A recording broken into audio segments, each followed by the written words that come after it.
સુરત જિલ્લાના માંડવી અને અરેઠ તાલુકામાં જિલ્લા પંચાયત અને તાલુકા પંચાયતની ચૂંટણી શાંતિપૂર્ણ માહોલમાં પૂર્ણ થઈ છે। મતદાન પૂર્ણ થતા હવે ઉમેદવારના ભાવિ ઈવીએમમાં સીલ થઈ ગયા છે। રાજ્ય ચૂંટણી આયોગ ગાંધીનગર દ્વારા 26 એપ્રિલે યોજાયેલી જિલ્લા અને તાલુકા પંચાયતની સામાન્ય ચૂંટણી અંતર્ગત સુરત જિલ્લા પંચાયતની 5 બેઠક અને માંડવી અરેઠ તાલુકાની કુલ 34 બેઠકો માટે મતદાન યોજાયું હતું। સવારથી જ મતદારોમાં ભારે ઉત્સાહ જોવા મળ્યો હતો અને મતદાન કેન્દ્રો પર લાંબી કતારો લાગી હતી।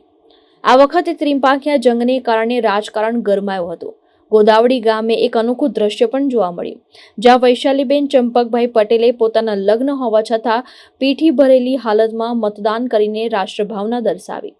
માંડવી તાલુકા પંચાયતની એક બેઠક પર અપક્ષ ઉમેદવાર શર્મિલાબેન જિગ્નેશભાઈ પટેલ અને ભાજપના ઉમેદવાર બિનલબેન નીલયભાઈ પટેલ વચ્ચે કાંટાની ટક્કર જોવા મળી રહી છે।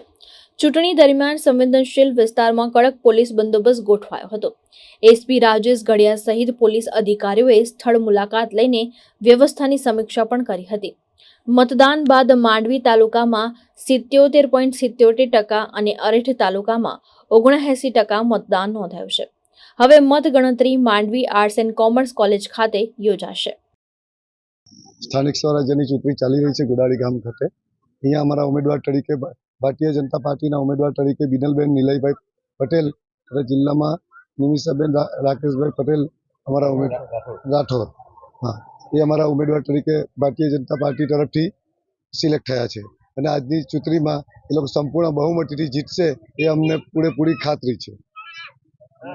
સર્વે કર્યો છે તે બાબતમાં એવું લાગે છે, મતદાર એવું કહે છે કે હેલ્મેટનું વજન વધારશે, એ બાબતમાં શું કહેશો?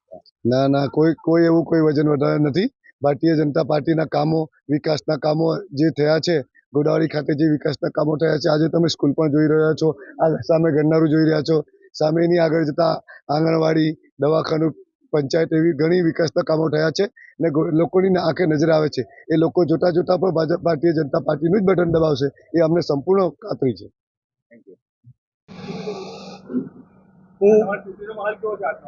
આજનો ચૂંટણીનો માહોલ અત્યાર સુધીનું મતદાન જોતા અને ભારતીય જનતા પાર્ટીના જે જૂના કાર્યકરો છે એ 5 બૂથ ઉપર નારાજ થઈને જે અમારા જૂના કાર્યકર છે જિગ્નેશભાઈ ગણપતભાઈ પટેલની ધર્મપત્ની શર્મિલાબેન જિગ્નેશભાઈ પટેલ ટિકિટ આપી છે, એની સાથે બધા જૂના કાર્યકરો જોડે નારાજ થઈને એની સાથે તન મન ધનથી ખંતપૂર્વક કામે લાગી ગયા છે અને આજનો અત્યાર સુધીનો માહોલ જોતા 5 બેઠક ઉપર કે અમારું વાતાવરણ હાલમાં સારું છે અને અમે પૂરેપૂરા જંગી મતથી જીત હાંસલ કરીશું।